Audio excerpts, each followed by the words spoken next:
A todos. Bueno, soy su nuevo profesor de historia. Yo sé que no me conocen, soy el nuevo en la academia. Vamos a inaugurar nuestros temas. El día de hoy vamos a trabajar todo lo concerniente a los presidentes del siglo XX. Yo quisiera preguntarles hasta qué presidente les han enseñado en los profesores que han antecedido las sesiones en las semanas pasadas. Yo quisiera, por favor, que me digan hasta qué gobierno han hecho.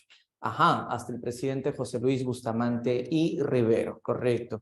Entonces, quiere decir que hoy día vamos a trabajar el gobierno de un presidente que vamos a titularlo así, el ochenio de Odría.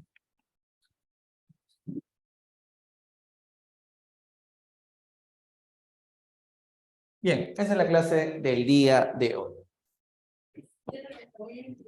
Ok.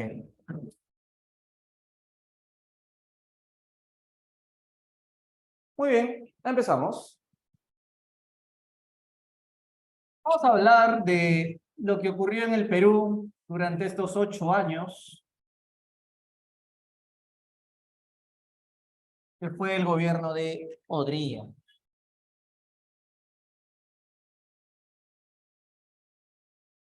Bien, a ver, ustedes deben de haber estudiado ya con los cursos anteriores, o mejor dicho, los temas anteriores, sobre cómo el siglo XX se puede resumir en qué frase. ¿Cómo podrían ustedes resumir la historia del Perú del siglo XX en una frase? La lucha de la derecha versus la izquierda. O, en palabras más brutas, la lucha de los pobres contra los ricos. Los que quieren hacer cambios a favor del pueblo, perjudicando a los ricos, y los ricos que no quieren dejar que les toquen su plata, sus millones, y por eso apoyan a los gobiernos militares que tenían como hobby asesinar a apristas y comunistas. ¿Alguien de ustedes me puede decir qué presidentes eran unos asesinos de apristas y comunistas? Seguramente te hablaron de uno que incluso fue asesinado por un aprista. Ah, ahí está, ¿te acuerdas de Luis Miguel Sánchez Cerro? Y entonces, cuando nosotros hablamos de el ochenio de Odría, estamos un poco recapitulando o resucitando a Sánchez Cerro. Y adivinen por qué. Porque Sánchez Cerro representa la derecha más extrema, incluso profascista. O sea, hemos tenido un presidente que tenía gran simpatía con el fascismo italiano, alucinante, ¿no? Y Odría es la resurrección de la derecha. Por eso te pregunté en qué presidente se quedaron en historia hasta las clases pasadas. Me dijeron en Bustamante y Rivero. A ver, solo una pregunta te quiero hacer sobre Bustamante y Rivero. ¿Cómo terminó el gobierno de Bustamante y Rivero? A ver, ¿quién se acuerda? ¿Terminó de manera pacífica, tal vez? El golpe de Estado que le hicieron a José Luis Bustamante y Rivero fue hecho por Odría. ¿Por qué le hizo golpe de Estado Odría a Bustamante? Esa sería la pregunta. Ahora, si tú eres tan inocente, vas a decir, yo soy profe, porque Odría seguro quería ser presidente del Perú, por eso golpe de Estado. Ya, no seamos tan inocentes, ¿ya? Deja de ver Willax. A ver, dime, ¿cuál era el trasfondo de todo esto? ¿Por qué realmente Odría le hizo el golpe de Estado a Bustamante? ¿Qué es lo que busca el golpe de Estado? Fácil. Lo que busca el golpe de Estado es devolverle el poder ¿a quién? Devolverle el poder a los de arriba o a los de abajo. A la oligarquía, tú lo has dicho. Entonces, el golpe de Estado tiene como objetivo fregar al presidente Bustamante que beneficiaba a la clase media y a la clase del pueblo y darles nuevamente el poder a esa oligarquía que ya tenía el poder desde la República Aristocrática, ¿no? Entonces, ese sería, digamos, el primer punto que tenemos que entender. Primero, ¿cómo llega al poder Odría? Ah, ¿saben su nombre completo? Su nombre completo, Manuel Apolinario Odría Amoretti. Ahora, tú dirás, profe, ¿quién tiene el corazón tan duro de ponerle Apolinario a un bebito? ¿No? ¿De dónde salió lo de Apolinario? En realidad su nombre era Arturo. Entonces, ¿de dónde viene lo de Manuel A de Apolinario? Lo que pasa es que fueron los enemigos que tenía Odría los que le pusieron de chiste Apolinario. Ya sabes quiénes eran sus enemigos. Los compañeros del pueblo, los apristas, ¿no? Por eso Manuel A. Odría, así seguramente lo has visto en los libros. Entonces, vamos a decir que Odría llegó por golpe. Llegó por golpe de Estado a Bustamante, al presidente Bustamante, en el año 1948, para devolverle el poder a la oligarquía. Ahora, una vez que llega al poder, llegar al poder de esta forma es legal o ilegal. Llegar al poder de esta forma es recontra ilegal, ¿verdad? Ilegal. No vamos a llegar a patadas a Palacio, así no se llega al poder. Por eso es que Odría, para pasar piola, o sea, para legitimar su golpe, lo que va a formar será la llamada junta militar. Preguntarás, ¿qué es una junta militar?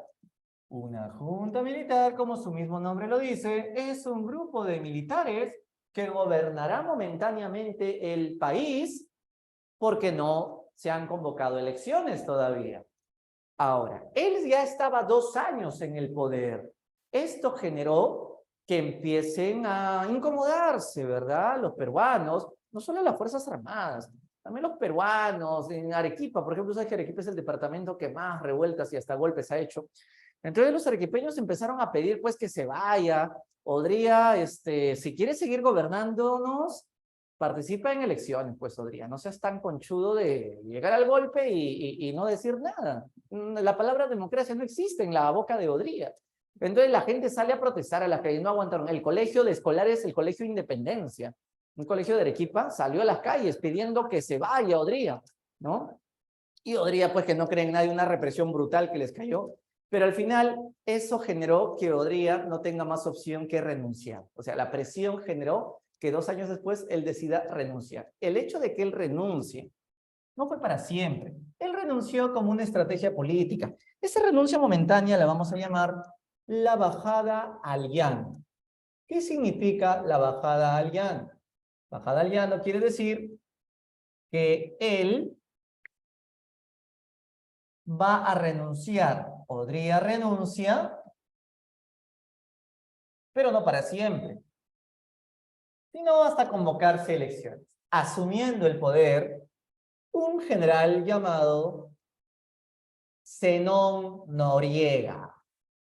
Profesor, él fue presidente momentáneamente, asume el poder el sobrealimentado general, porque era un gordito, Zenón Noriega.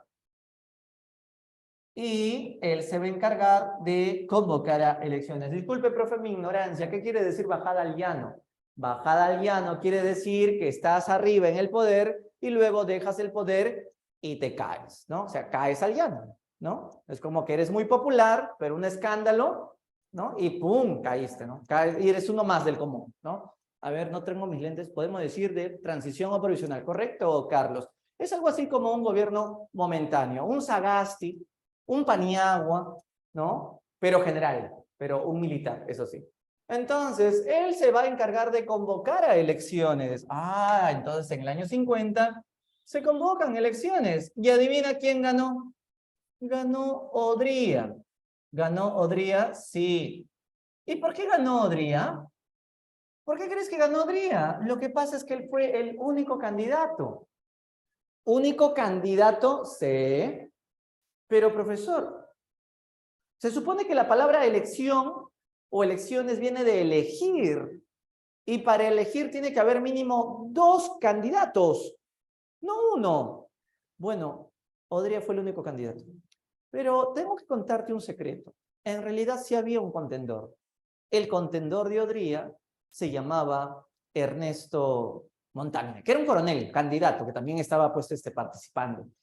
¿Y qué pasó con Ernesto Montagne? Misteriosamente, el día domingo, que tenía que presentarse para la elección, desapareció.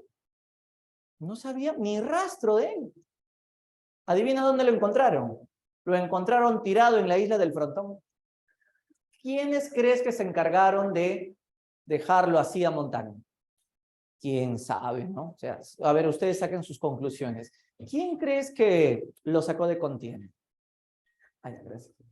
Pues ahora entiendes por qué Odría sería ahora sí el único candidato. Y encima, adivina lo que Odría, de manera tan conchuda, exigió al Jurado Nacional de Elecciones: que se dé el conteo oficial de votos. Odría, 338.425 votos. Ernesto Montagne, 0.00000%. Y todavía dijo que se le llamará gobierno constitucional. Y así es como Odría inicia el llamado gobierno constitucional cuando fue haciendo trampa.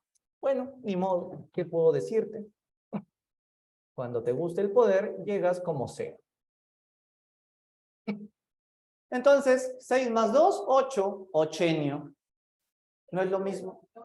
Ya, gracias. No es lo mismo que oncenio, ¿verdad? Este es el ochenio. La pregunta sería ahora, bueno, ya está en el poder, ¿qué tal le fue a su gobierno? ¿Fue un buen presidente? ¿Fue un mal presidente? ¿Qué saben ustedes sobre eso? Para poder saber si fue un buen o un mal presidente, tarea, pregúntale a tu abuelito. ¿Quién de ustedes vive con su abuelito en casa? A ver, ¿quién de ustedes vive con abuelito? Nadie vive con su abuelito. ¿Ah, alguien por ahí? Ah, ya. ¿Qué edad tiene su abuelito? A ver, aquí, mira, son Juan, Stephanie, Mario y Pablo.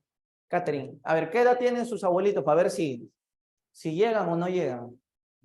69, 76. Ya, ahí está, el abuelito de Marjorie, que tiene 76. Marjorie, pregúntale a tu abuelito. Abuelito, abuelito. Cuando tú eras chibolito, gobernaba el Perú Odría.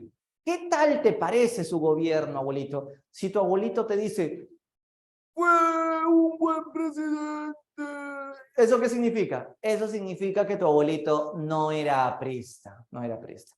Pero si tu abuelito dice, ese maldito dictador miserable que nos perseguía, entonces tu abuelito es un recontra aprista, eso quiere decir, ya. Entonces ya sabes, un poquito ahí le va sacando sus secretos al abuelito. Entonces, Odría fue un buen presidente, pero era un presidente que defendía los intereses de la alta oligarquía. Entonces vamos a poner en la política, vamos al punto número 1, política fue una dictadura. No podemos engañarnos, ¿ah? Odría fue una dictadura. Una dictadura que benefició a la oligarquía agroexportadora. Benefició a los más ricos, a la oligarquía agroexportadora. O sea, a los varones del azúcar, a los varones del algodón, a los magnates, a los que eran dueños del Perú, ¿no? Al dueño del caucho, de las lanas. En esta época ya estaba de moda, pues, la harina de pescado, la anchoveta. Él defendía los intereses de la derecha, o sea, él era amigo de los porquis, ¿no? Él era amigo de los queicos, así era Odría. Pero lo curioso de todo esto era que Odría era de esos que enamoraba al pobre, para que el pobre no piense de que gobierna solo para los de arriba. Ah, bien astuto, bien seductor, bien enamorador el hombre, ¿eh? Entonces, políticamente hablando. Él tenía su lema, por ejemplo, su lema era salud, educación y trabajo. Profesor, ¿eso significa que dio salud, educación y trabajo? ¿Tú crees que cumplió o no cumplió con sus promesas? Pues sí cumplió. Dio salud, dio educación y dio trabajo. Ejemplo, construyó los grandes hospitales que tiene el Perú. ¿Alguien conoce el nombre de los más grandes hospitales que tiene el Perú? Hay un hospital que está muy cerca, bueno, en la misma avenida Salaberry, cruce con Cuba, me parece. Se llama El Seguro. No, el Almenara no, es el que está por Avenida Salaberry. ¿Rebagliati? El Rebagliati, correcto, ahí está el Rebagliati. Uy, qué chévere que escuche sus voces, chicos, porque me siento tan solo aquí en esta sala virtual. ¿Por qué no vienen a presencial? ¿Viven tan lejos? Yo me siento solitario acá. Qué bueno que conversemos virtualmente al menos. Bueno, pero igual los estoy leyendo, sino que Me olvidé poner mis anteojos, espérate, para poder leer los sus. No sé qué cosa me estarán hablando, solo sé que un montón de gente me está hablando. A ver, vamos a ver si ahora sí. Vamos a ver. Ahí está, ahora sí. Ah, ¿qué están haciendo? ¿Qué me dice? No hay para el pasaje. Ay, sí, dice, pues yo entiendo. Pero yo vengo en bicicleta, yo también soy pobre en un país rico, yo también, sí. Pero bueno, estamos aquí. Y entonces sí, pues hizo grandes hospitales, por ejemplo, el Edgardo Rebagliati. ¿Conocen la avenida Brasil con Pershing? Hay un hospital, el hospital de policía y el hospital militar. Eso lo hizo Odría. El hospital militar lo hizo Odría. ¿Conocen la avenida Venezuela por San Marcos, a la altura de la Huaca? Al costadito de la Huaca del estadio hay otro hospital, el hospital naval. Eso también lo hizo Odría. Entonces, profesor, ¿cumplió? Odría, oye, sí, cumplió. Dio salud, ¿no? Es más, se dice que él ha sido el último gran presidente que ha hecho hospitales. Si no hubiese sido por Odría, ¿cuánta gente más hubiese muerto por la pandemia? Porque después de Odría no han existido más hospitales grandes para poder atender. Y eso que igualito colapsamos, ¿no? Fuimos el país más contagiado del mundo. Pero imagínate si no hubiese habido un Odría que haya hecho todo esto. Entonces, pero ese es un ejemplo, ¿no? Mira, 70 años que no habíamos hecho hospitales. Él fue el último que lo hizo. Otra de sus frases era en educación, y pues efectivamente, él construyó grandes colegios, pero no estoy hablando de colegios así del tamaño de una casita, no, él hizo colegios del tamaño de toda una manzana. Correcto, también hizo el Ministerio de Trabajo, el de Educación, todo eso vamos a hablar ahorita. Por ejemplo, colegios, el Bartolomé Herrera, el Ricardo Bentín, el Ricardo Palma, el Teresa González, grandes unidades escolares, esos colegios que tienen pues el tamaño de toda una manzana cuadrada y dentro de esos colegios hay cancha de fútbol, pista de atletismo, piscina, ¿qué más hay? Pabellones, ¿qué más hay? Cancha de tenis, ¿qué más hay? No sé, falta aeropuerto, no más falta. En fin, parecían cuarteles militares, ¿no? Eso es lo que más o menos querían, pues, imitar, cuarteles militares. Entonces, profesor, sí cumplió, dio educación, dio trabajo, sí, dio trabajo, porque toda la gente que se necesita, obreros, ingenieros, arquitectos, ¿no? Para poder hacer todas esas obras. Entonces, en ese aspecto, Odría, chévere, ¿no? O sea, profesor, en otras palabras, con Odría hubo pan, sí, con Odría hubo pan, con Odría hubo trabajo, con Odría no hubo escasez. Entonces, ¿la frase cuál sería? Con Odría hubo pan, pero ¿qué es lo que no hubo? A ver, completa la frase. Con Odría nos dio pan, pero ¿qué es lo que no nos dio? Y no me digas mantequilla. Con Odría hubo pan, pero no hubo, ya pues muchachos, no hubo libertad, ¿no? ¿Por qué? Porque es una dictadura, pues, es una dictadura. Por eso, ¿cuál era su frase? Su frase era hechos, no palabras. ¿Te gusta esa frase? A mí no me palabré, yo no te voy a florear, yo no te voy a decir qué cosa voy a hacer, yo de frente lo voy a hacer. Hechos, no palabras. Oh, entonces, profesor, parece como buen presidente, ¿no? Parece. Pero pobre de aquel peruano que se enfrente o le haga alguna crítica. No te vaya a pasar lo que le pasó a Doris Gibson, la famosa reportera de la revista Caretas, ¿no? Estaba pues ahí en una entrevista con el presidente Odría, y entonces la Doris Gibson, pues presidente general Odría, ¿usted es una democracia o es una dictadura? Y Odría, señorita, la democracia no se come. Va a ver que con la mano fuerte de mi gobierno vamos a lograr el desarrollo y el destino del progreso para el Perú, que nos conducirá finalmente a la senda democrática. Pero primero tenemos que pasar por una etapa autoritaria para poner en vereda al país a trabajar. Eso significa que su gobierno no ofrece ninguna garantía de libertades, ¿verdad, general presidente? Responda, por favor.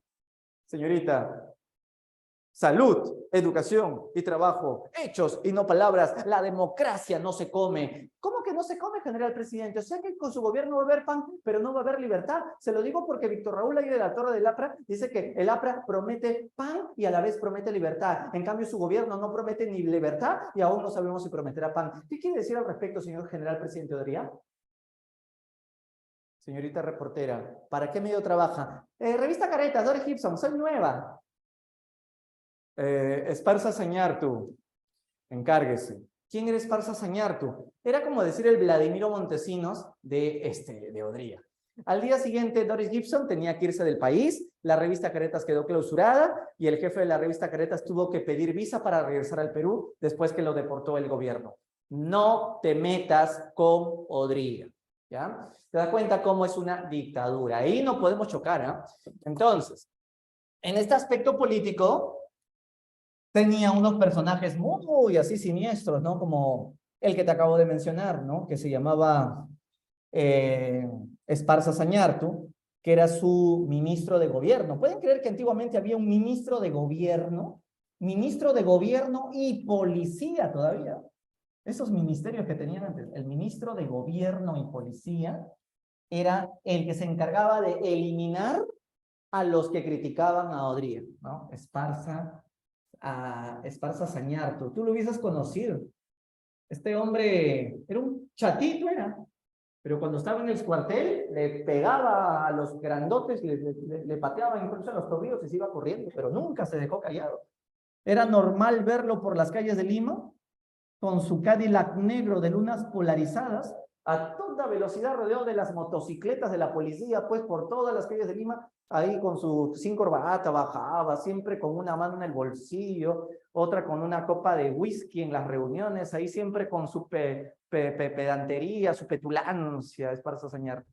Es también importante hablar de otro ministro, ¿cómo se llama este ministro? Hubo uno que se llamaba Temístocles Rocha, esos nombres. Temístocles Rocha era el ministro que encontró la solución para que ya no hayan tantas manifestaciones en las calles de Lima. ¿Cuál fue la solución? En la solución fue, sí, un milagro, vamos a hablar de eso en la parte de la economía. Ahorita estamos en política nomás, ahorita hablamos de economía y te hablo de toda la minería y toda la cuestión económica. Temístocles Rocha mandó a comprar estos carros Rochabús, estos carros que botan agua, ¿no? Estos carros rompe manifestaciones. Entonces aquí vamos a escribirlo. Fue Temístocles Rocha, se llamaba, Temístocles Rocha, el que compró estos carritos Rochabús, ¿no? Compró los Rochabús, que seguramente alguna vez te ha caído agua del Rochabús. ¿No? ¿Nunca han visto? En Chile todavía existen, pinochitos le decían acá, ¿no? Y a mí una vez me cayó, estaba con mi mamá, tenía pues 6 años, 7 años, sí. Estaba por la avenida Bancaya, en mesa redonda, mi mamá, y pasan unos manifestantes y nos cayó todo el agua en Rochabús. Yo contento, carnavales, decía, mi mamá estaba toda incómoda. Después me enteré que no era agua potable lo que él tira el Rochabús, pero bueno, ya me bañé. Ya, entonces seguimos. Esta es la parte política terrible del gobierno de Odría, ¿no? Su tremenda dictadura. Y ahora vamos a hablar de la parte económica. Vamos a la parte económica. Le pongamos 2. ¿Cómo fue la economía en el gobierno de Odría? Claro, porque siempre queda la gran duda, ¿no? O sea, profe, pero ¿de dónde sacó tanta plata Odría para hacer tanto hospital, tanto colegio, tantas obras públicas? Claro, pues el dinero lo sacó de que tuvimos la suerte de que hubo una guerra internacional que nos favoreció, porque aumentaron las exportaciones, aumentan las exportaciones gracias a la llamada Guerra de Corea. Aumentan las exportaciones, repito, por la Guerra de Corea.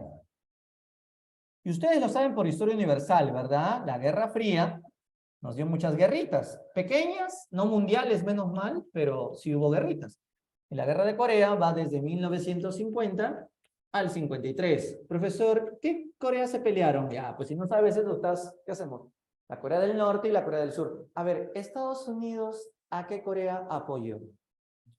Estados Unidos apoyó a la Corea del Sur, que es Corea capitalista, ¿verdad? ¿Y el Perú de qué manera fue beneficiado? Claro, porque si el Perú puede vender sus exportaciones a los Estados Unidos no solamente nos va a pagar, sino que Estados Unidos va a poder mandar esos suministros a Corea. Entonces, no es que le vendemos directamente a Corea, sino que se lo vendemos a Estados Unidos para que Estados Unidos apoye la guerra de Corea. Y eso explica el por qué aumentaron nuestras exportaciones. Pero, ¿exportaciones de qué sobre todo? Vamos a ver.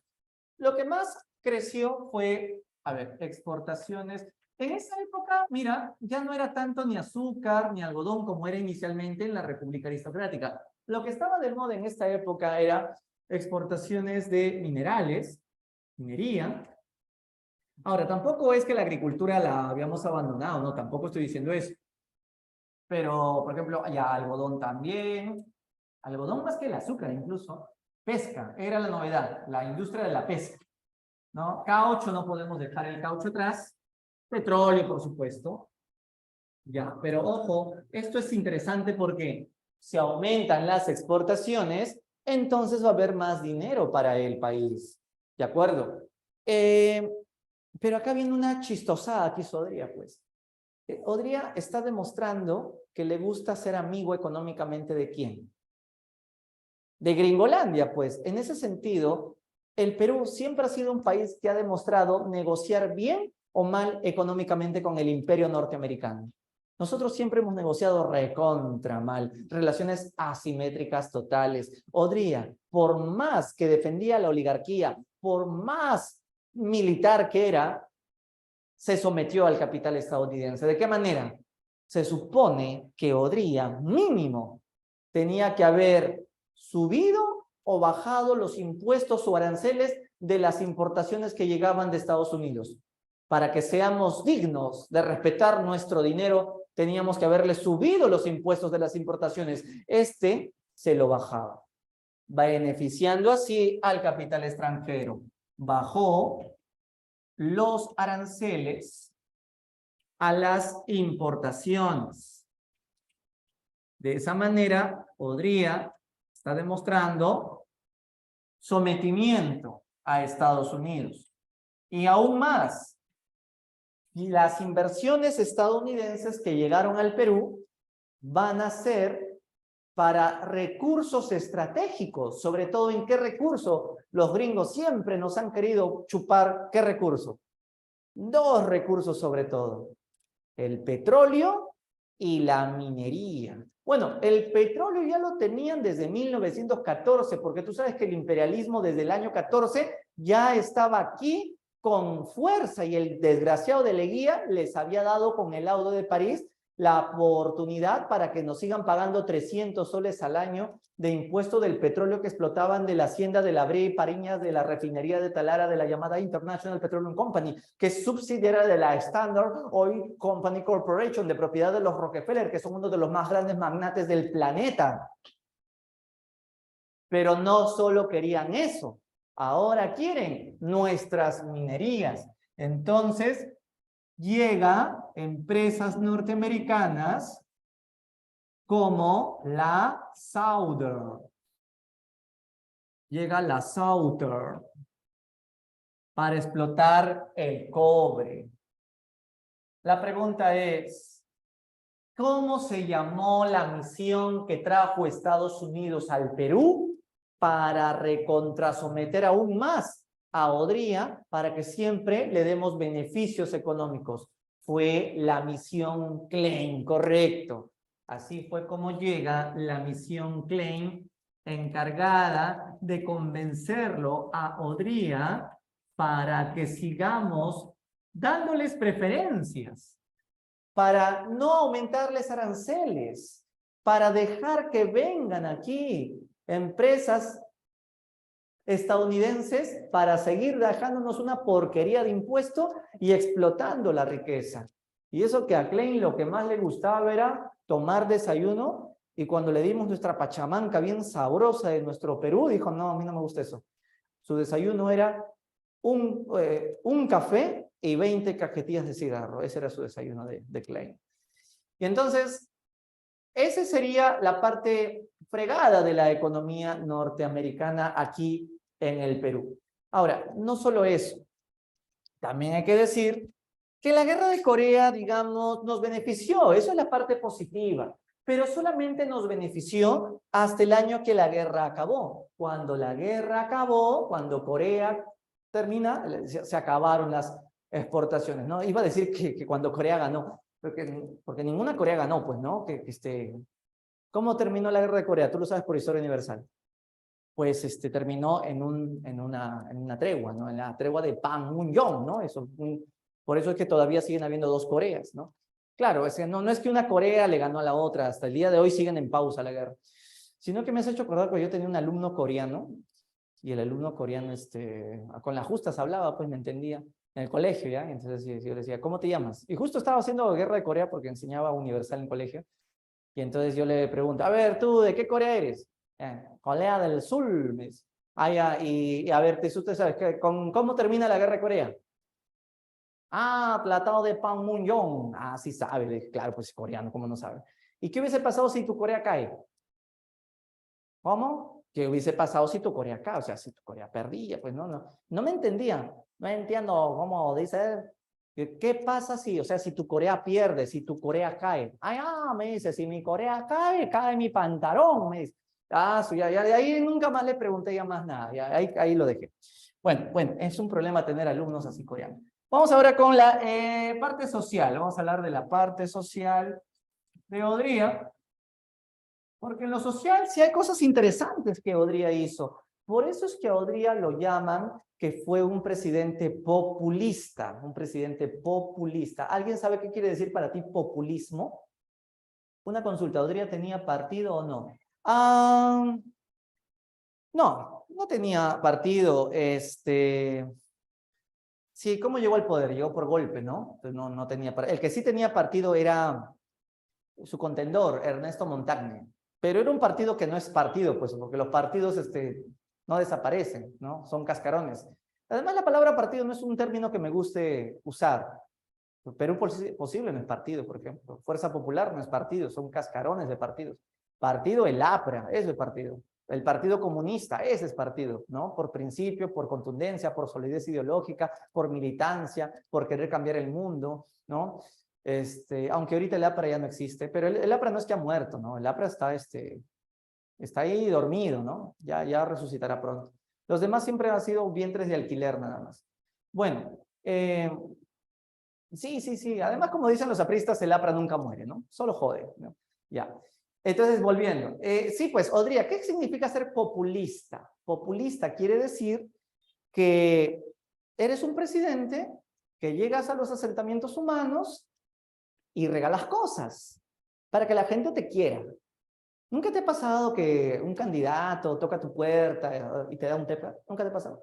¿No? ¿Nunca tu mamá ha recibido un calendario, un llaverito, ¿no? Una taza con el logotipo del partido, una bolsa? En las campañas electorales municipales, todas mis vecinas veo con su bolsa que el candidato les regaló. Ya, entonces la gente, como la gente es necesitada, el populismo tiene mucho éxito. Claro, en el Perú, ¿cómo no va a tener éxito el populismo si hay mucha necesidad? Entonces, el problema del populismo es que no te enseña a pescar, solo te regala pescado. Entonces, ahí está el problema. Bien, entonces Odría tenía su primera dama, su esposa, que se llamaba María Delgado de Odría. ¿Nunca has visto, a ver, googlea si puedes más tarde, María Delgado de Odría, una señorona más grande que Odría? Tenía la talla de la expresidenta de Argentina, Cristina, tremenda. Incluso tenía la cara de Marta Hildebrand, ¿no? Y Odría hizo una de las mejores medidas, y creo que hace rato me lo escribieron, a favor de la mujer. A ver, ¿qué hizo Odría a favor de la mujer? El voto femenino. Dio el voto femenino, excelente. Entonces vamos a poner acá, decretó el derecho de voto para las mujeres, ¿no? El derecho de voto para las elecciones presidenciales o municipales. Para las creo. presidenciales. Para las presidenciales. ¿Ya existía el derecho de que las mujeres puedan votar para las municipales? Sí, ese derecho lo dio Sánchez Cerro, pero en la práctica nunca convocó elecciones municipales. O sea, Sánchez Cerro era bien payaso, ¿no? Decretó ese derecho, pero al final nunca convocó elecciones para que tampoco la mujer nunca vote. En cambio, Odría sí lo decía en serio. Derecho de voto femenino para las elecciones presidenciales. Muy bien. Una pregunta curiosa. Una pregunta de igualdad de género, sobre todo para las feministas. A ver, chicas. ¿Odría lo crees liberal o autoritario? Bueno, militar, va a matar a pristas, ¿no? ¿Cómo lo crees? Lo crees bastante autoritario. Entonces, si es autoritario, es conservador, muchos militares son machistas, entonces, ¿por qué daría el derecho de voto a las mujeres? Lo que pasa es que su mujer lo obligó. Dice una hipótesis, ¿no? Otra hipótesis, que Odría dijo, si le doy el derecho de voto a las mujeres, en el futuro tal vez yo quiera volver a postular y como las mujeres se van a acordar de que yo les di ese derecho, en agradecimiento me van a elegir. Entonces, digamos que buscaba futuro apoyo del pueblo, ¿verdad? Muy bien. Hay algo que les tengo que confesar y me siento un poco incómodo porque me olvidé de decirles algo importante de la política. Perdónenme, yo estoy hablando ya acabé economía, ya acabé sociedad, y me olvidé algo muy importante de la política. Y yo no sé por qué me he olvidado, pero lo bueno es que ya me acordé. Y entonces vamos a colocar aquí, por eso estaba dejando un espacio. A ver, ¿qué cosa me he olvidado de la política decir? A ver, los que les gusta leer mucha historia. A ver, ¿qué me he olvidado de la política decir? A ver, algo muy importante me he olvidado decir. El partido 1. Sí, pero eso será para después. Eso será cuando Odría quiera volver a postular. Eso lo veremos uno después. El Unión Nacional. Que era autoritario, sí lo he dicho, sí lo he dicho. El boom minero, pero eso va en economía. Y sí he hablado del boom minero y boom pesquero sobre todo. Yo estoy pidiendo algo de la política que nos hemos olvidado. Cuidado, porque San Marcos está haciendo preguntas donde tienes que diferenciar lo que es la política, lo que es la sociedad o los aspectos económicos. Salario dominical, no, eso es un aspecto social. Ojo, eso lo vamos a ver en un momento. Seguro social, eso es aspecto social. Excelente, y Cristian fue, por fin Cristian, hace rato era Cristian.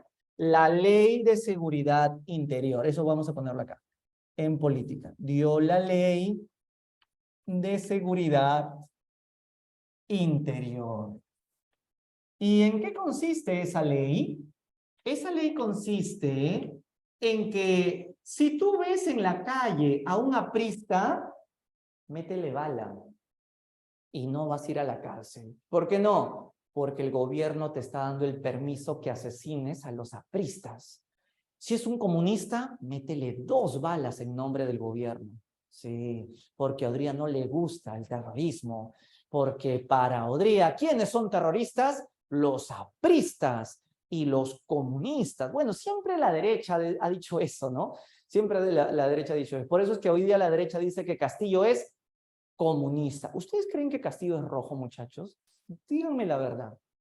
¿Se acuerdan cuando Castillo ganó las elecciones y todos teníamos miedo? Oh, el marxismo, ganó el terrorismo, ganó la izquierda. Y ahora la gente se ha olvidado del miedo a la izquierda. La gente ya no tiene miedo al comunismo. Ahora la gente le tiene miedo ¿a qué? A que el pobre presidente no sabe hablar, pobrecito, ¿no? Que es un ignorante, que no tiene estudio, no ingresó nunca a San Marcos. O sea, mira cómo la forma que la derecha trata de bajárselo. No estoy diciendo que Castillo sea excelente, ¿eh? Castillo es un presidente que está cometiendo muchos errores, pero no vas a negar que hay un gran sesgo racista en la oposición, como en toda la historia siempre ha habido. La derecha se lo quiere bajar hace rato, ¿no? No ha pasado ni un año y tantas acusaciones que la están metiendo como sea para vacarlo. Y bueno, el tema es que así como estas cosas han ocurrido antes, están ocurriendo actualmente. Por eso es que este presidente, ¿a quién defiende? Defiende a la oligarquía. Y por eso es que dice, los apristas no son un partido del pueblo. Los comunistas no son los que quieren hacer cambios a favor de los pobres. Ellos son terroristas. Por eso hay que matar a esa gente. Apristas son unos malditos. Mata a los comunistas. Y eso es legal. Eso es la ley de seguridad interior. ¿Por qué crees que Haya de la Torre no podía salir de la embajada donde se había asilado? A ver qué me pregunta Jefferson. La falta de preparación a Castillo, él tiene buenas ganas de hacer progresar, pero no tiene la capacidad. Es que Jefferson, Castillo nunca se enteró que iba a ser presidente. Castillo no quería ser presidente. Simplemente de que lo pusieron a él porque él pensaba que no iba a ganar, pero ganó. Entonces, no tenía cuadros, pues, ¿no? O sea, él ha ganado sin querer ganar. Entonces, ya, pues lo pusieron ahí porque la gente estaba cansada de cómo nos han estafado políticamente. Entonces, cuando nosotros analizamos la política de hoy, tienes que usar, para eso sirve la historia, pues, para poder entender las cosas que no nos damos cuenta que hay en el trasfondo. Y si tú vas a creerte todo lo que dice la televisión y los noticieros, recuerda que los noticieros sirven los intereses de los grandes marqueteros publicitarios, ¿no? Mira, Willax solamente invitan a los más defensores de la derecha. Y entonces, igualito pasaba aquí con Odría. Lo interesante es que los limeños hemos elegido a un alcalde de la derecha, y eso es algo muy tradicional en la historia del Perú, porque para Lima, el Perú solamente es Lima. El resto no es el Perú. Para Lima, el resto son los sirvientes de Lima. Y eso explica el por qué Porqui está como alcalde también. Es algo tradicional en la historia. Ahora, una pregunta hablando de derecha y de izquierda. Los que son de la derecha, y como Odría también lo fue, ¿qué defienden? ¿Defienden o no defienden a la familia? La derecha, que son conservadores, ¿defienden o no a la familia? Claro, ¿qué significa defender a la familia? La familia es lo más importante. Solo existe hombre y mujer. No existe tercer sexo. Por eso es que los autoritarios y conservadores odian a los LGTBI o los aceptan. Los odian. En cambio, ¿quiénes aceptan abiertamente a la comunidad? Los liberales, pues. Entonces, por ejemplo, los conservadores o los de la derecha, ¿son o no son católicos? ¿Defienden o no a la Iglesia Católica? La defienden a ultranza, pues los conservadores defienden, ¿no? Todos los valores y los cánones de la Iglesia Católica, defienden a la familia, defienden la Profesor, cruz. Sí, dime. por eso está el grupo de no te metas con mis hijos, no te metas. Por supuesto, ¿no? Claro, los que dicen con mis hijos no te metas son los ultraconservadores que no quieren que a mi hijo lo vuelvan maricón en el colegio enseñándoles a jugar vóley. Y a mi hija no la van a volver machona enseñándoles a jugar fútbol. Con mis hijos no te metas, eso de igualdad de género. Esos son los conservadores, que ustedes se acuerdan, esa marcha no fue hace mucho, fue hace poco, en realidad fue pocos años.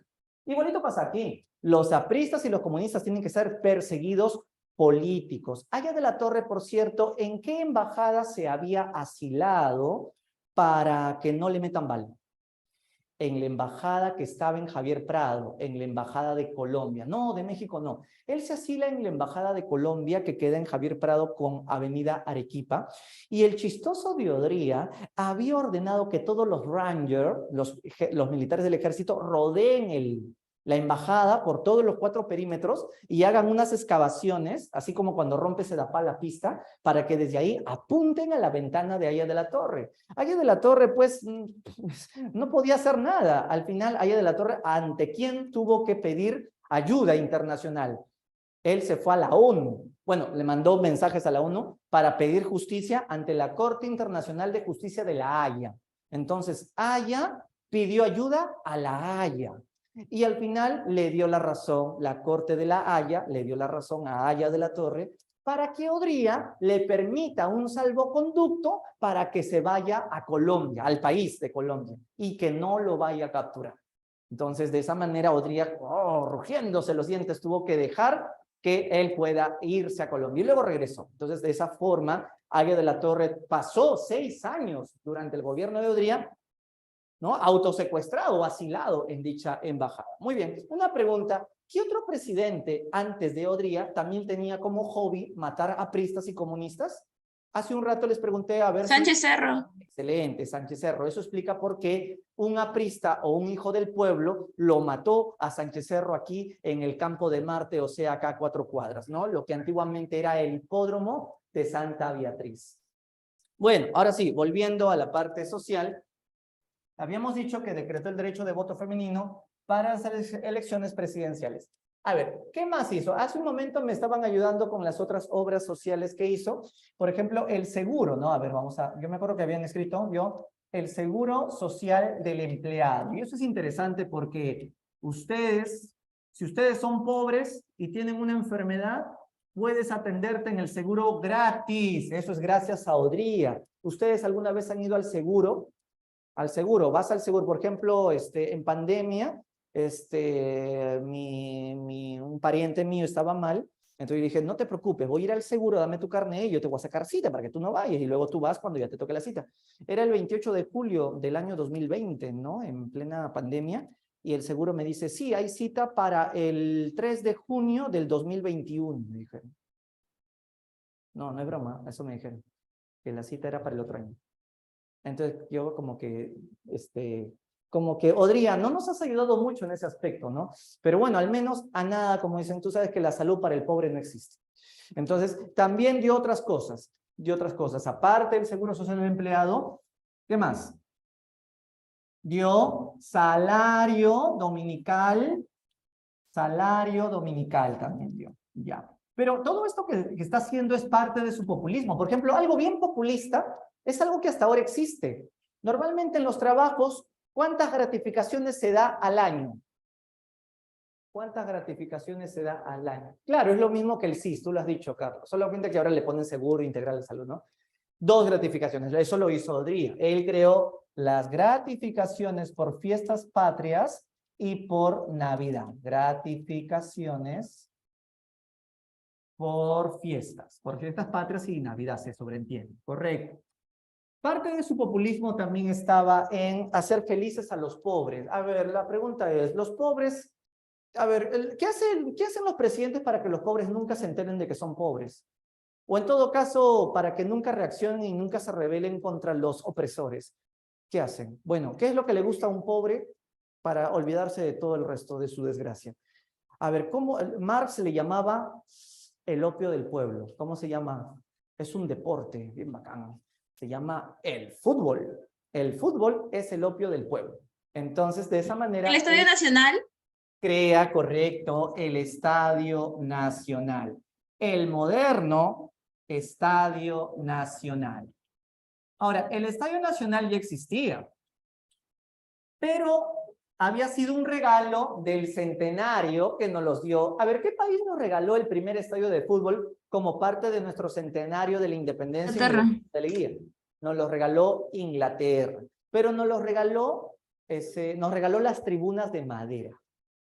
Entonces lo que hizo Odría fue, esas tribunas de madera más monce, parecen esas tribunas para los desfiles militares de la Avenida Brasil y de Fiestas Patrias, saquen esas tribunas y vamos a hacer tribunas de cemento. Por eso es que se dice que con Odría ya el Estadio Nacional quedó mucho más moderno. ¿Y qué hizo finalmente con esas tribunas? ¿A la basura? No. Se lo regalamos a la U porque su estadio daba pena, entonces ahí nace el Lolo Fernández, ¿ya? Disculpen que esté chocando con algunos, pero luego se reivindican y crean el Monumental de Ate, ese fue en el gobierno de Alan García, y ahí ya se reivindicaron total. Bueno, pero ojo, Odría era hincha de Alianza Lima, por si acaso, por eso es que él creó el Estadio de la Alianza. ¿Cómo se llama el Estadio de la Alianza? Me olvidé. Bueno, Matute le dicen, pero tiene nombre de jugador. Alejandro Villanueva. Alejandro Villanueva, que fue uno de los que goleó en la cancha de Hitler en los Olímpicos de Berlín. Tú sabes esa historia que tu abuelo seguro te ha contado, ¿no? Que el equipo peruano humilló a Austria en los Olímpicos de Berlín y Hitler estaba viendo cómo el Perú, que todos eran negros los equipos de fútbol, ahí estaba Alejandro Manguera Villanueva, ¿verdad? Estaba Lolo Fernández, no sé quién es más. Entonces, el rodillo negro, le decía Hitler a nuestros jugadores de fútbol, porque todos eran negros del Boys y de la Alianza, sobre todo, eran en su gran mayoría. Bueno, entonces crea el Estadio Nacional, el Estado de la Alianza, el Lolo Fernández, pero también construyó, y aquí quería llegar finalmente, lo que hace un momento me escribían, construyó los llamados elefantes blancos. ¿Y a qué cosa se le dice elefantes blancos? Elefantes blancos no es otra cosa que enormes edificios que fueron, por ejemplo, la sede de lo que hace un momento me escribieron muy bien, la sede del Ministerio de Educación, el Ministerio de Agricultura, el Ministerio de Trabajo, ¿no? El más famoso es el Ministerio de Educación, que hicieron un tremendo edificio que está ubicada hasta el día de hoy. ¿Conocen la avenida Abancay, cruce con La Colmena? ¿No conocen? Donde murió Brian Inti. Ahora, pobre que me preguntes quién fue Brian Inti. Qué mal que ya te hayas olvidado de los héroes del Bicentenario. Seguramente ustedes ni fueron a participar en la marcha contra Merino. ¿Se sienten parte de la generación del Bicentenario? Sé que muchos me van a decir, mi mamá no me dio permiso. Todos los que yo he entrevistado se escaparon de su casa y se tumbaron un gobierno. Ellos hicieron historia. Entonces, los que se pelearon entre la avenida Bancay con La Colmena han visto que hay un edificio gigante de color anaranjado. Confirmen, ¿conocen ese edificio que está entre la avenida Bancay con La Colmena, que es enorme, gigantototote? Claro, ahí generalmente se pone la policía y se atrinchera para que no podamos llegar al Congreso, ¿no? Dije llegamos porque, pues, con esta cara, ¿tú crees que yo no estoy en marchas? Yo soy de San Marcos, entonces Yo he peleado desde la época de contra la reelección fujimorista. Ya, también estuve en la marcha Pulpín defendiéndolos a todos ustedes. Ya, entonces ahí es donde está el enorme edificio de la avenida Bancay. Ese era el Ministerio de Educación. La pregunta es, ¿cuántos pisos tiene ese edificio? ¿Alguna vez nos has contado? Más o menos, ¿cuántos pisos tiene ese tremendo bodocote de cemento? Tendrá pues unos 30 pisos, ¿ah? Sí, 30 pisos. ¿Sabes cuántos pisos nomás funcionaban para las oficinas del Ministerio de Educación? 2 pisos nomás funcionaban. Y los otros 28 vacíos, abandonados. Entonces, ¿para qué construyó tanto si solamente se va a usar 2? Para la foto, pues, ¿para qué más? Para que la gente en la calle camine y diga, oh, el presidente sí que está trabajando, mira, tremendos edificios que se construyen, ¿no? Claro, pues eso es otro acto de populismo. Igualito pasó con el Ministerio de Trabajo, con el Ministerio de Agricultura. El Ministerio de Trabajo queda en la avenida Salaverria, a unas 5 cuadras del seguro. Y ahí siempre yo cada vez que paso veo las huelgas ahí de los trabajadores. Todos esos serán elefantes blancos. Bien, en lo social entonces estamos explicando cómo se dio la situación y también se crea el CAEM. ¿Qué cosa es el CAEM? CAEM quiere decir Centro de Altos Estudios Militares. Centro de Altos Estudios Militares. Vamos a analizar a continuación por qué es tan interesante el tema del CAEM, ¿ya? A ver, ¿quién de ustedes tiene en casa algún pariente militar? Diga, escríbanme yo, levanten la mano. ¿Quién de ustedes tiene pariente militar? Ah, son varios, ¿ah? Parientes militares. Ah, mira, son bastantes. Claro, pues somos una tradición de herencia caudillística, autoritaria y militarista. A ver, pregúntenle a sus parientes, no sé si será su tío, su papá, su abuelito, a tío, abuelito, ¿por qué decidiste ser militar? ¿Y qué crees que te va a responder? Te va a responder las siguientes alternativas.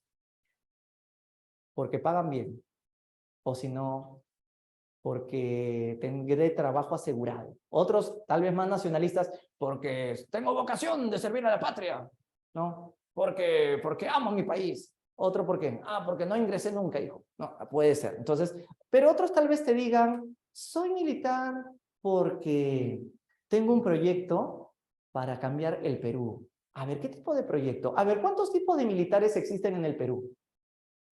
2. ¿Cuáles serán esos 2 tipos de militares? Mi abuelo dijo que lo hizo por su patria porque lo amaba. Jefferson, tu abuelo ha estado en alguna guerra, seguro, la guerra del Cenepa contra Ecuador. O tal vez te ha contado algo sobre que estuvo en zona de emergencia contra el terrorismo, ¿cierto? Ah, ya ves cómo sí, parezco brujo, ¿no? Ya, lo que les estaba preguntando es, hay 2 tipos de militares. Los militares que defienden a la oligarquía y los militares que defienden al pueblo. ¿Cuáles te caen mejor? ¿Los militares que defienden a la oligarquía y terminan matando a priistas y comunistas? ¿O los militares que defienden al pueblo y tienen un proyecto para beneficiar a las grandes mayorías vulnerables? Ok, a estos últimos te simpatizan más.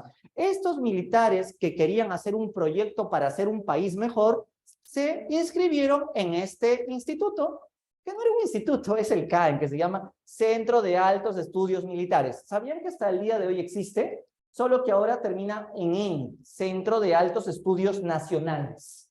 Pero antes era Centro de Altos Estudios Militares. Bueno, profesor, una pregunta. ¿Acá qué estudiaban? ¿Acá estudiaban, por ejemplo, cursos de realidad nacional, sociología, historia, antropología, agronomía, economía? Pregunta, ¿por qué estudian estos cursos si normalmente los militares aprenden ejercicio, ¿no? Usar armas y doctrina de guerra y todo eso? Es que estos militares son diferentes. No sé si esta palabra, no sé si me voy a terminar arrepintiendo después, pero se los voy a decir. Podríamos decir, y me arriesgo en decir, que estos militares tenían una sensibilidad social muy fuerte. Realmente tenían esos sentimientos a favor del pueblo que normalmente un militar no lo tiene. Ellos sueñan con quitarle las tierras a los ricos para dárselo a los pobres. Ellos creen que los pobres son pobres por culpa de que en este país las tierras están en poder de una minúscula oligarquía. Por eso es que estos militares del CAEM sueñan con un proyecto, hacer una futura, ¿qué? Reforma agraria. Reforma que finalmente lo hizo un militar que jaló gente del CAEN, y tú ya lo acabas de escribir, excelente. Juan Velasco Alvarado, el gran comandante del general del Comando Conjunto de las Fuerzas Armadas. Tema que me hubiese encantado hablarte ya desde ahorita, pero todavía, paciencia. Ya vamos a hablar del gobierno revolucionario de las Fuerzas Armadas del general Velasco. Entonces, el CAEN es este lugar donde los militares estudian porque tienen un proyecto de hacer cambios a favor del pueblo. Lo que te voy a contar me prohíben siempre decirlo, pero lo voy a decir, pero no le cuentes a nadie. Prohibido contar esto que te voy a decir. ¿Sabías que un venezolano estudió en el CAEN en esos tiempos? Hugo Chávez. Ya. Si hay venezolanos en la sala, bueno, secretos de la historia de Venezuela. Sí. Ahora entiendes por qué Chávez tenía cierto tinte socialista en Venezuela, ¿verdad? Y esto quedó hoy día en Chorrillos, por si acaso. Bien, entonces el Centro de Altos Estudios Militares. Es una época, además, donde se va a dar inicio a las grandes migraciones del campo a la ciudad. Las grandes migraciones del campo a la ciudad, ¿a qué se debieron? Se debieron a que la gente de la sierra ya no soporta más vivir en sus tierras. ¿Por qué? No porque no les guste vivir en sus tierras, sino porque la crisis económica cada día era peor. Por ejemplo, la crisis, ¿a qué se debía? A ver, una preguntita. ¿Con qué país Odría se había sometido toditito se había sometido Odría? ¿A qué país? A los Estados Unidos de Gringoamérica, correcto. Bajándole los aranceles, por ejemplo, ¿no? A ver, ¿ustedes alguna vez han comido papa Pringle? ¿Nunca han comprado papa Pringle en Plaza B, en todos? ¿Cuánto te cuesta una lata pequeñita nomás de Pringle? Dame el precio. Yo nunca, te juro, he comprado eso. Pero sé que cuesta carito. ¿7 soles? ¿Cuántas? 10 soles. ¿Cuántas papitas Pringle te viene con una de 10 soles? Te vendrá 10 papitas, seguro, ¿no? Yo he visto chiquita, hay una gigantota, pero están como 30 soles. Ya, algo así, ¿no? Sí, pues, unas 15 por 10 soles, 15, o sea, casi un sol, 80 céntimos por papita. Con 10 soles, ¿cuántos kilos de papas compras en la parada? Dime, con 10 soles, y encima que la papa ha subido, ya, ponte pues unos 3 kilos. Ya, con 3 kilos, ¿cuántas papas fritas te haces? Profesor, pero el sabor no es lo mismo, que usted sabe que los ingredientes que hacen allá. El tema no es ese. El tema es, tú permites alimentar a Estados Unidos comprándole sus importaciones enlatadas de papas con transgénicos y con grasas saturadas, en vez de colaborar a tu compatriota, a tu connacional, comprándole sus papas a tus paisanos campesinos. Por eso es que como ellos se empobrecían, no tenían más opción que venir a la ciudad. A la ciudad, ¿por qué? Porque Lima siempre ha sido vista como una ciudad muy centralista. A ver, ¿dónde están las mejores universidades del Perú? Lima. ¿Dónde están los mejores colegios del Perú? En Lima. ¿Dónde están las mejores academias del Perú? En Lima. La gente ve a Lima como una oportunidad de progresar. Además, adivina qué epidemias estaban de moda en esa época y solamente habían vacunas solo para Lima. La viruela, el sarampión, la polio. Esas vacunas nunca llegaban a los Andes. Todo se concentra en Lima. Entonces la gente decía, es la oportunidad para ir a vacunar a mis bebés. Entonces la gente migra. Además, porque allá empiezan como a buscar quitarle las tierras a los ricos. O sea, hay una forma de confrontamiento, ¿no? Los asentados, los dueños de las tierras, cada vez explotan más a los campesinos. Muchos campesinos prefieren migrar. Esta migración termina generando un fenómeno social que se le conoce en términos sociológicos como la cholificación. ¿Qué cosa? Es un término acuñado por el sociólogo Aníbal Quijano, que en paz descanse Aníbal, grande Aníbal, me leo sus libros de la colonialidad del poder, muy buenos. Entonces, la cholificación. ¿Qué quiere decir cholificación? El migrante cuando llega a Lima se transforma culturalmente. ¿Por qué? ¿Por qué tiene que transformarse? Porque los limeños, ¿cómo lo van a recibir? O sea, pensemos, es un migrante, tiene su acento a lo Castillo, como dicen los de la derecha, ¿no?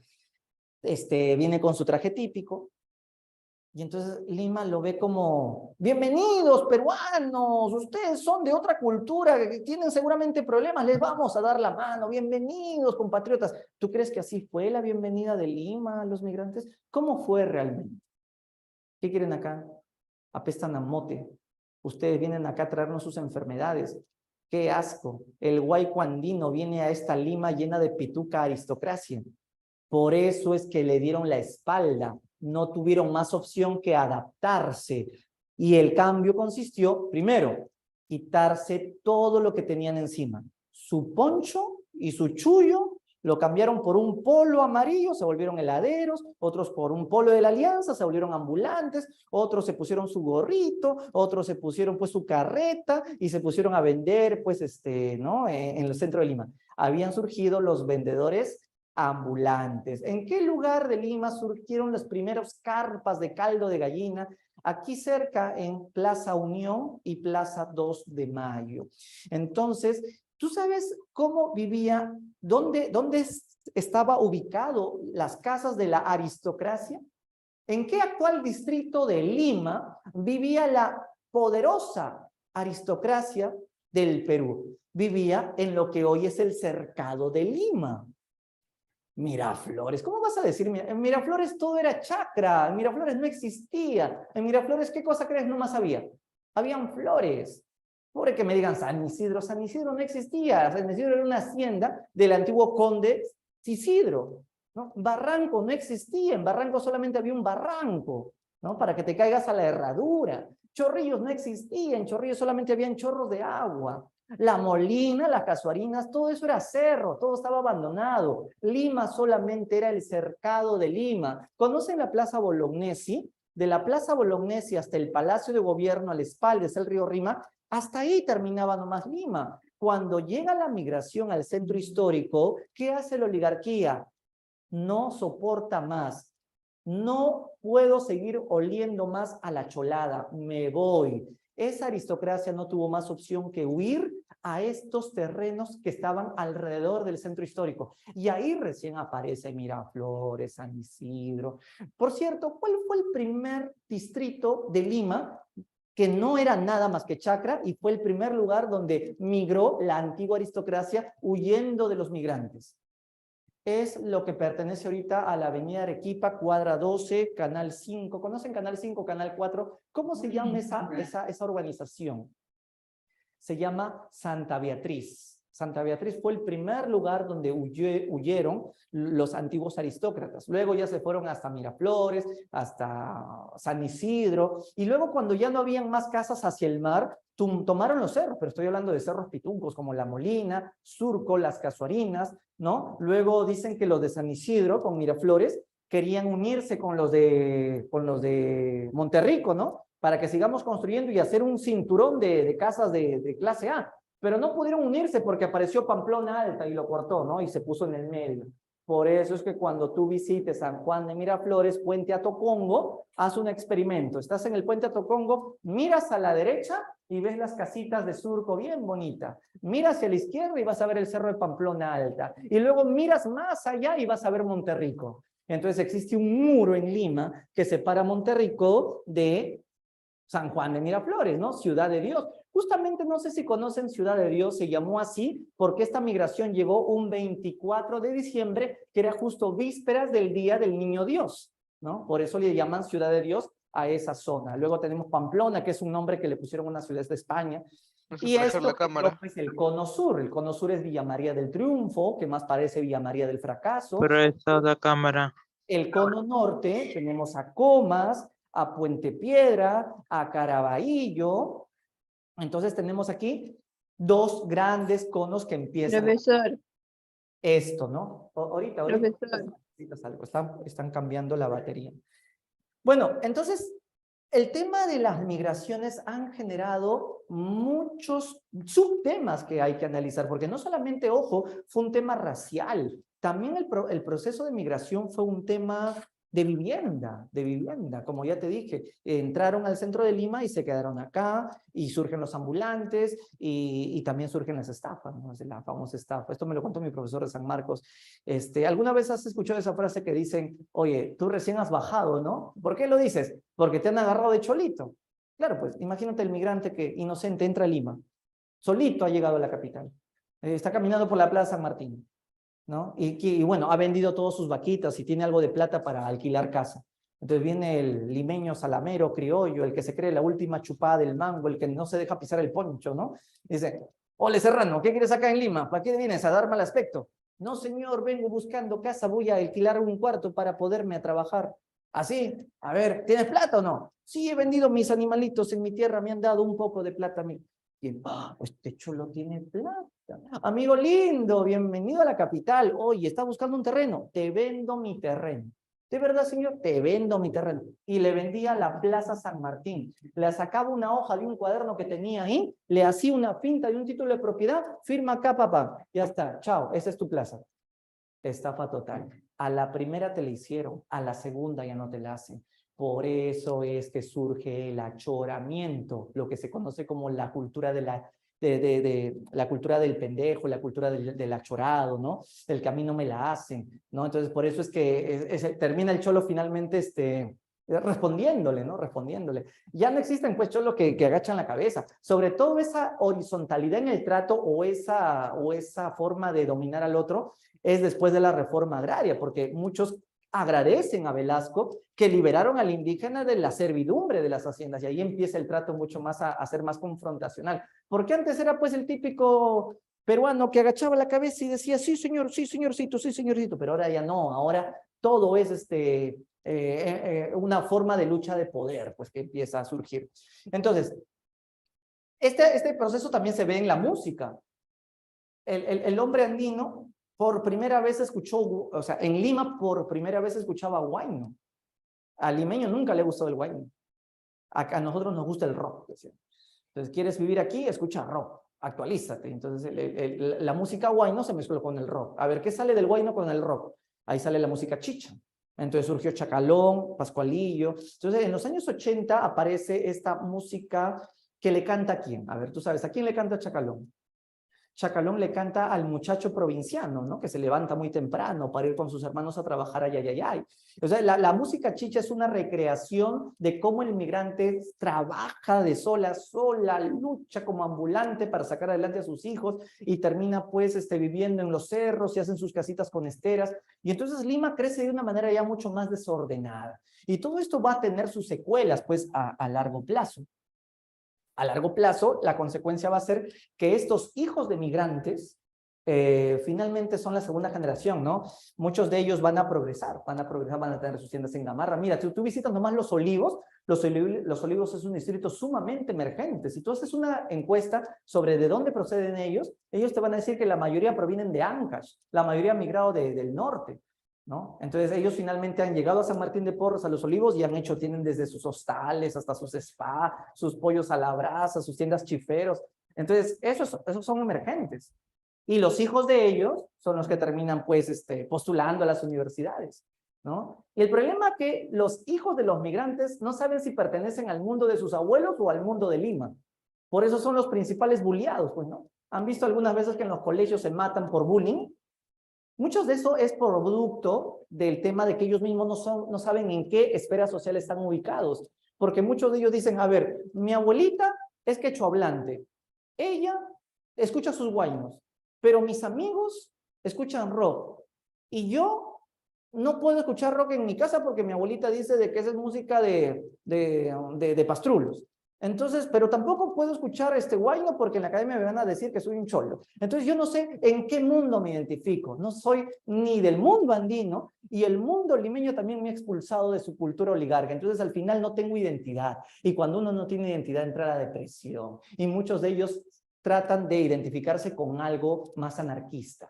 Entonces unos se meten a la música de protesta, otros se vuelven de la U, de la trinchera norte. Entonces el pandillaje y las barras bravas es una forma de identificarse de una manera alternativa, ya que no saben a qué mundo pertenecen. Y eso es consecuencia también de las migraciones. Bueno, y finalmente vamos a decir que surgen nuevos partidos políticos Estos nuevos partidos políticos que aparecen antes de que Odría termine su gobierno fueron defensores de la clase media. Estos nuevos partidos son Acción Popular y el otro partido va a ser Democracia Cristiana. Ambos pertenecen a defender no a la clase alta, tampoco a la baja, sino a la clase media. Y Democracia Cristiana. Seguro tú sabes que Acción Popular llevó a la presidencia al arquitecto Fernando Belaúnde, ¿no? Y Democracia Cristiana con el tiempo se convierte en el PPC, que será el Partido Popular Cristiano. Ok, entonces, con esto se fue terminando el gobierno de Odría. Algo que quería decirles antes de hacer la práctica era que Odría terminó mal su gobierno. Odría terminó con una pierna rota. Con una pierna rota porque a él le decían el presidente de la alegría. No había fin de semana que no hubiera fiesta. Uy, ¿qué pasó? Me mandó un testamento. Mis padres escuchan lo mismo, pero sufrieron bullying y por eso nosotros con mis hermanos, sus hijos, nos hicieron escuchar otro tipo de música. Ok, discúlpame que no he podido leer todo lo que me has escrito, pero sí, lo que te estoy contando es justamente, seguramente ustedes tienen ciertas experiencias en casa de abuelos que les han contado, padres que también fueron víctimas de este desprecio, ¿no? Por eso es que cuando el tema de la migración es un tema para hacer tesis, ¿eh? Hay muchas tesis, hay libros que se ha hecho sobre la historia de las migraciones. Tal vez uno de los mejores libros es sobre José Matos Mar. José Matos Mar. Ustedes googleen José Matos Mar, ahí te sale todos los libros chéveres que hablan sobre la historia de las migraciones. Por eso que cuando uno analiza la migración venezolana con la migración campesina, uno se pone a pensar, ¿por qué cuando un venezolano sube a un bus a ofrecer sus caramelos, terminan comprándole más a un venezolano que a un campesino que sube a vender sus habas, o su cancha, o lo que tenga, o sus caramelos? ¿Cuál es la diferencia? Es que el venezolano te cuenta que allá él era abogado, que él era ingeniero y que con la crisis tuvo que venir acá. Entonces el limeño lo ve como, él se parece a mí porque yo también me preparo para progresar, para estudiar. En cambio el cholo sube y te cuenta su historia triste de su tierra, que ha migrado y te canta un guainito para animarte. Y entonces el limeño lo puede ver, no, el venezolano viene a progresar, el cholo viene en cambio a joder Lima, a ensuciar Lima, ¿no? A venir a dar mal aspecto. Entonces ¿cómo se puede entender que dos culturas diferentes generan pues dos impactos distintos también? Claro, si a ti te gusta analizar esos temas que te estoy exponiendo, si te gusta así te encanta, eso es porque te gusta la sociología o la antropología o carreras de ciencias sociales, ¿no? Si tú quieres entender por qué somos como somos, yo soy uno de los que caí cautivado en esa vocación, por eso te estoy conversando estos temas, porque yo he leído sobre ello.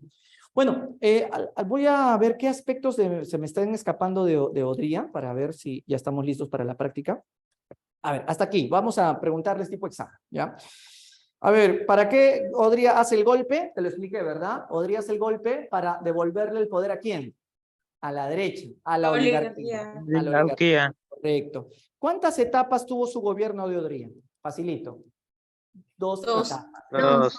Fue por golpe, pero luego baja al llano y luego participa en elecciones donde fue el único candidato. Correcto. El otro era Ernesto Montagne. A ver, su lema, salud, educación y trabajo, ¿cumplió? Sí cumplió, pero eso está dentro del marco del populismo. El populismo se puede resumir en la frase, te regalo pescado, pero no te enseño a pescar, ¿ok? Persiguió a pristas y comunistas con la famosa y terrible ley de seguridad interior. Aparte que teníamos a Esparza Sañartu y al ministro Temístocles Rocha, correcto. Él apoyó a los grandes oligarcas. Por ejemplo, ¿cuál era el hombre más rico del Perú en esa época? El hombre más rico del Perú en esa época se llamaba Pedro Beltrán Espantoso. Actualmente, ¿quién es el peruano más rico del país? Bueno, no sé exactamente quién será el más, pero sí sé algunos apellidos. A ver, ¿tú has escuchado los apellidos de los que tienen el control de la economía? El dueño del banco de crédito, ¿cómo se apellidan? Los Romero, claro, los Rodríguez, ¿no? Los Grañi Montero de la construcción, los Miro Quesada, los Wong, los no sé quién más, los del comercio, en fin, aquí era Pedro Beltrán Espantoso. Al hombre le decían el señor de los milagros. ¿Cómo sería de rico que le decían el señor de los milagros? ¿Por qué? Porque era dueño de 1000 haciendas, pues era dueño de 1000 agros, pues por eso el nombre. También Ramón Aspíaga también es otro magnate, otro poteta. Odría gobernaba para ellos, por supuesto. Y atrajo la inversión norteamericana, apoyó la misión Klein, ya te conté de la misión Klein, que buscaba que el país se transforme con una economía libre cambista. Claro, pues Odría es una economía totalmente abierta, es una economía liberal, una economía de libre mercado, ¿no? Y por eso, ¿qué hizo con Estados Unidos? ¿Le subió o le bajó los impuestos de aranceles de las importaciones? Le Les bajó. redujo, les bajó Le los bajó. impuestos, ¿no? Y también eliminó subsidios. ¿Qué cosa es subsidiar? El Estado crea dinero y apoya a los productores para que los precios no suban. Es lo que hizo Castillo con el gas, ¿se acuerdan? Al iniciar su gobierno, el gas estaba disparándose y lo subsidiaba para que se mantenga, pero no pudo subsistir mucho tiempo.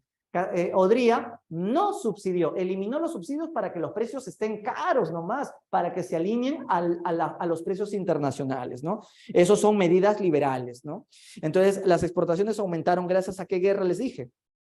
A la guerra de La de Corea. la guerra de Corea. Pero a la vez, ¿cuáles eran los productos que más exportábamos? Te dije que habían unos muy prioritarios. Por ejemplo, la minería. Había El otro. petróleo. La pesca, la minería, Pesca. la pesca, ¿verdad? Y también la agroexportación, no dejar al petróleo. El caucho de verdad no era tanto, en realidad. El caucho llegó a su máximo auge en 1912 en el gobierno de Leguía. Bueno, también promulgó el Código de Minería. El Código de Minería permite que los Estados Unidos vengan a invertir. Por eso te mencioné de algunas empresas como la Southern, yo he puesto a esa nada más, pero habían otras, ¿no? Como la Marcona Mining Company, que era para explotar el hierro, o también la Perú Corporation para explotar el zinc, pero la más importante era la Southern, por eso te la mencioné. También en lo social decretó el derecho de voto a las mujeres, creó el Seguro Social del Empleado, como te había mencionado, el Hospital Edgardo Rebagliati, también que lo dijimos, el Hospital Naval y Militar, el salario dominical para los obreros, todo eso ya te lo mencioné, también las grandes unidades escolares, ¿verdad? Los elefantes blancos, ¿no? El Ministerio de Educación. El Ministerio de Educación, que es el que te decía que estaba en la avenida Bancay, que es ese enorme edificio naranja, al frente hay una tienda donde venden piratería. No sé si saben cómo le dicen esa. El hueco. El hueco, claro. ¿Han entrado al hueco? Yo los fines de semana me iba al hueco a comprar mis CDs de historia, porque original no sabía dónde venden y yo no tenía internet para descargarme los videos. Y yo una vez me puse a pensar, oye, ¿por qué por qué le dicen el hueco? Entonces, ¿ustedes saben por qué le dicen el hueco a ese campo de venden piratería? Sí, pues le dicen el hueco porque hay un hueco ahí, ¿no? Cuando tú entras, ahí está de embajadita, todo es un hueco. Y la pregunta es, ¿cuál es la historia de ese hueco? La historia de ese hueco es que creían que ahí iba a ser la construcción del edificio que está al frente. Entonces ya estaban haciendo el hueco para poner los cimientos y luego le dijeron a los ingenieros, no, acá no va a ser, es al frente. Entonces cambiaron todo e hicieron el edificio al frente, pero dejaron el hueco y allá, todo la tierra que habían sacado ya la habían botado al mar. Entonces quedó un huecazo ahí, pues al final terminó siendo lo que tú ya sabes, la tienda de CDs piratas donde compras. Ya, entonces esto, ¿no? El Ministerio de Educación, los elefantes blancos, como los estadios de fútbol. También con Odría aparece la Universidad Nacional de Ingeniería, que ya existía desde 1876, cuando el gobierno de Manuel Pardo y Lavalle la convierte, primero la inaugura como escuela de ingenieros, pero recién con Odría se convierte en universidad, y todos los demás. El CAN, ya te conté, el CAN que tenía como principal presidente a José del Carmen Marín, un militar muy demócrata. La democracia de José del Carmen Marín, jefe del CAN, se puede expresar en esta frase: las ideas se exponen, no se imponen. Y eso es algo que los pinta muy bien a estos militares. Profesor, disculpe, ¿estos militares apoyan a los pobres? Dijo, sí. ¿Eso significa que son comunistas? ¿Sí o no? Si hay militares que apoyan o estudian cómo hacer un cambio a favor de los pobres, ¿quiere decir que son o no son comunistas estos militares? ¿Qué piensan ustedes? Sí, están diciendo sí. Bien, muchachos, la respuesta es no, no son comunistas. Si yo tengo pena por la gente del pueblo, si yo tengo simpatías por hacer un cambio a favor de la gente del pueblo, ¿eso significa que soy comunista? O sea, ¿tú crees que las gentes que quieren ayudar a los pobres son por eso solamente comunistas? Para nada. El comunismo es otra cosa. ¿Sabes por qué ustedes están traumados por eso? Porque el trauma viene de la herencia de tus padres, porque ellos han quedado traumados por el terrorismo y a ustedes les han heredado ese trauma, ¿no? Por eso te apuesto que en tu casa siempre te han dicho, hijo, cuando ingreses a San Marcos, no estés haciéndote amigos de esos de Patria Roja, de la Federación, porque te vas a tener que estudiar. Pobre que te ven mal, te voy a meter una nalgada, ¿no? Tienes que estudiar política, ¿no? Pero mamá, quiero cambiar mi vida. Fuera, tienes prima que trae plata, estudiar, progresar, plata, plata, plata. La educación es plata. Cuando la educación no es eso, la educación es cambiar la mentalidad y ver la vida de otras perspectivas, generar el debate en altura, la visión crítica de la sociedad. Entonces, estos militares no son comunistas, todo lo contrario, ellos odian el comunismo y como odian el comunismo, sueñan con hacer cambios a favor de los pobres para que el comunismo no lo haga. Cuidado con eso. Eso lo vas a entender más cuando lleguemos al gobierno de Velasco, ¿de acuerdo? Entonces te decía esto del CAEN, las ideas se exponen, no se imponen. Y luego las migraciones del campo a la ciudad. Bueno, y finalmente la primera dama que te conté, y los nuevos partidos políticos que nacieron. Bueno, es todo lo que tengo que contarte sobre el gobierno de Odría. La clase termina 1:20, nos quedan unos 8 minutos para hacer la práctica. Tienen ahí en su computadora el material, ¿verdad? ¿Podemos empezar? ¿Me dicen? A ver, vamos a empezar entonces. A ver. Ahí está. A mi cabeza está ahí. Ya, chévere. Empezamos. Y dice. ¿Cuántas preguntas son? 15. Está bien. Los lineamientos de la economía liberal ortodoxa y las recomendaciones que permitieron el crecimiento dinámico de la inversión extranjera en el ochenio se debe a... Ponme la clave ahí, a ver cómo es. ¿Quién fue aquel gringo que vino justamente a visitarnos para que nos meta los lineamientos de la economía liberal ortodoxa y aceptemos sus recomendaciones que vienen directamente de la Casa Blanca para que podamos ser sirvientes del capital extranjero? La misión de Julius Klein. Correcto. Ahí es dedo. 2. La guerra de Corea, el cual fue un conflicto en el marco de la Guerra Fría, favoreció considerablemente ¿a quién? La guerra de Corea fue un conflicto en el marco de la guerra, favoreció considerablemente a nuestras exportaciones. A ver, ¿qué hicimos con el dinero que nos pagaron de las exportaciones? A ver, ¿en qué nos gastamos ese dinero? Sería más que todo. Porque favoreció, favorecer en el sentido de ¿en qué usamos el dinero? ¿En qué nos hemos invertido el dinero? Colegios. Claro, pues, ¿por qué crees que había tanto hospital, tanto colegio? ¿De dónde sacaba, te dije, el dinero, Odría, para hacer todo eso? De la guerra de Corea. Tú dijiste dedo, casa, pero la minería era la que venía de afuera. Son los gringos los que meten el billete acá. No es que nosotros con nuestra plata hicimos excavaciones mineras. Sería la clave A. Y tampoco puede ser la C porque el Perú no ha tenido industria, ¿no? Nunca hemos tenido industria. 3.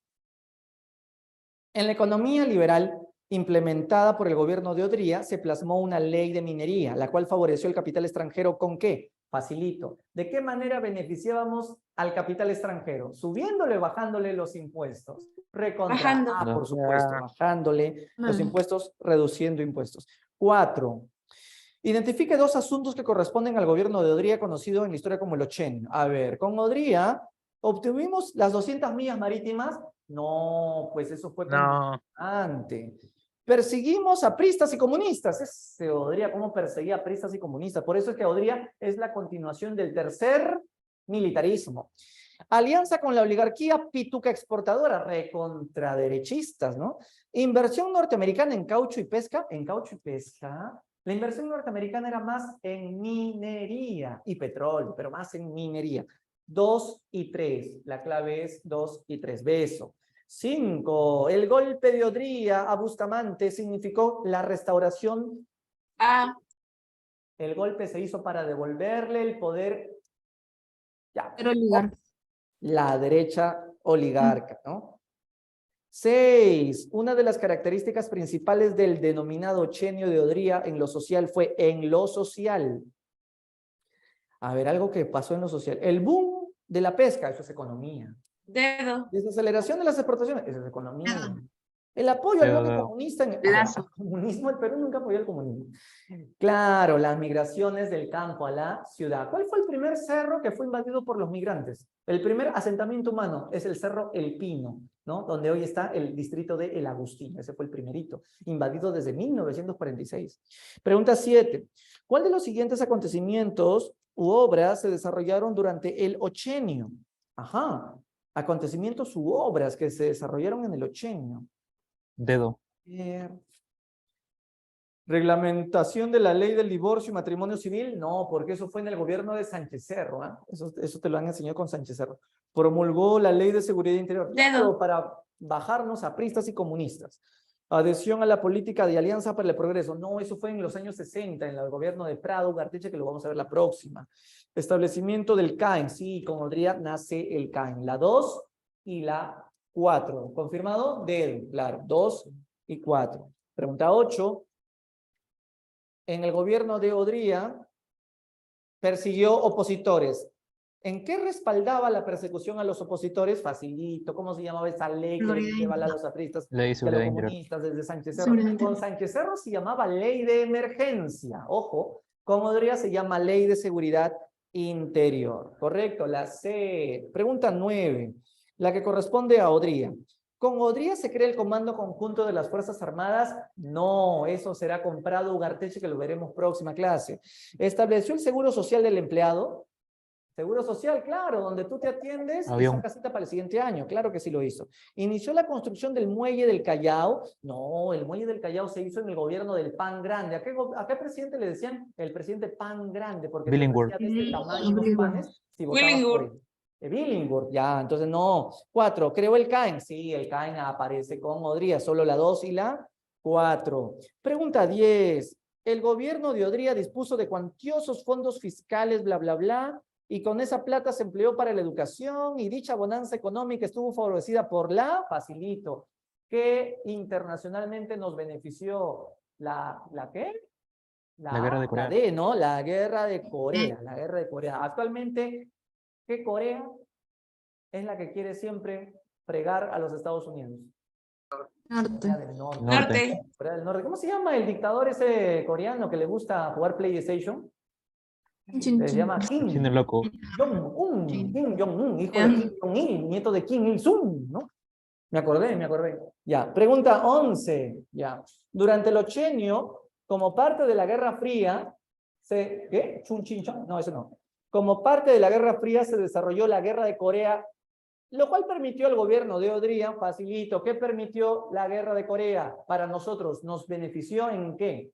Nos benefició en dedo, aumentan las exportaciones. Pregunta 12. El gobierno de Odría tuvo como lema hechos y no palabras, con el cual popularizó a su gobierno por las obras públicas realizadas. Estas acciones se pudieron llevar a cabo como consecuencia. Uy, está repitiéndose la misma pregunta, solo que de otra manera. ¿Qué dicen? Profesor, una consulta. Repíteme la consulta que no lo leí. Entonces, nuevamente sería ahí la clave A. Ya. El incremento de las medidas asistencialistas, ¿qué fue? Asistencialistas, por ejemplo, ¿te acuerdas de los bonos que hizo Vizcarra? Esa es una medida asistencialista. O sea, te asisto para que puedas paliar tu pobreza. Como te decía, medidas populistas es igual que medidas asistencialistas. Te regalo pescado, pero nunca te enseño a cómo pescar. Ese es el populismo. Entonces, la 12 sería también la A, correcto, la A. La 13, durante el Ochenio, la Guerra de Corea permitió al gobierno. Durante el Ochenio, la Guerra de Corea permitió al gobierno, a ver, correcto, incrementar los ingresos del Estado y realizar obras públicas, los elefantes blancos. 14, el auge económico de del gobierno de Odría hubo un auge económico, eso es por la Guerra de Corea, pero la pregunta es, ¿estuvo originado por qué? Además de la guerra, ¿por qué estuvo originado el auge? Porque aumentan las exportaciones. Y 15, a ver, sobre Odría, ya, con este acto restauraba a la oligarquía. Sin embargo, en lo social, su gobierno se caracterizó en qué? Ojo, solo en lo social. Impulsó la educación mediante la formación del Fondo Nacional de Educación. Sí, eso no lo mencioné, es algo que creó para que dé el dinero para que se construyan los colegios. Promulgó la ley del Yanaconazgo. Ojo, esa ley del Yanaconaje lo había dado Bustamante Rivero, se te lo han contado en la clase pasada. ¿Se produjo la intensificación del proceso migratorio? Claro, con Odría se intensificó. Y ojo, en los años 60 continuará el mismo nivel de intensificación. Incluso con el terrorismo de Sendero siguió las migraciones. ¿Impulsó la educación secundaria y apoyó la educación superior? Sí, sí, impulsó la educación, por eso los grandes colegios, y la educación superior cuando creó la UNI, ¿no? La Escuela de Ingenieros antes había sido. Decretó la ley de salario mínimo para legalizar el salario, lo cual benefició a los obreros. No, eso fue en el gobierno de Benavides, cuando Benavides dio el hospital del obrero. Aquí es el del seguro del empleado, es diferente. 1, 3 y 4 sería aquí en los aspectos de Odry. Ajá, sí, es beso. Profe, ¿puede explicar sobre Klein? Klein era un estadounidense que vino a hablar con Odría y decirle cómo es cómo es la cosa. Usted, presidente Odría, va a tener que bajar sus impuestos de aranceles, porque usted va a vender sus materias primas y nosotros comprarle. Nosotros le apoyamos, usted apóyenos bajando aranceles. Eso es más o menos, y Odría dijo, chicheñol, chicheñol. Entonces, eso es la misión Klein. Antes habían habido otras misiones, también como la misión Kemmerer en el gobierno de Leguía, pero eso fue ya en el tema del 11. Bueno, muchachos, es todo por hoy. Gracias por su amable atención a la clase. Nos vemos la próxima con la convivencia apropiadista. Que estén Gracias, bien. profesor. Muchas gracias.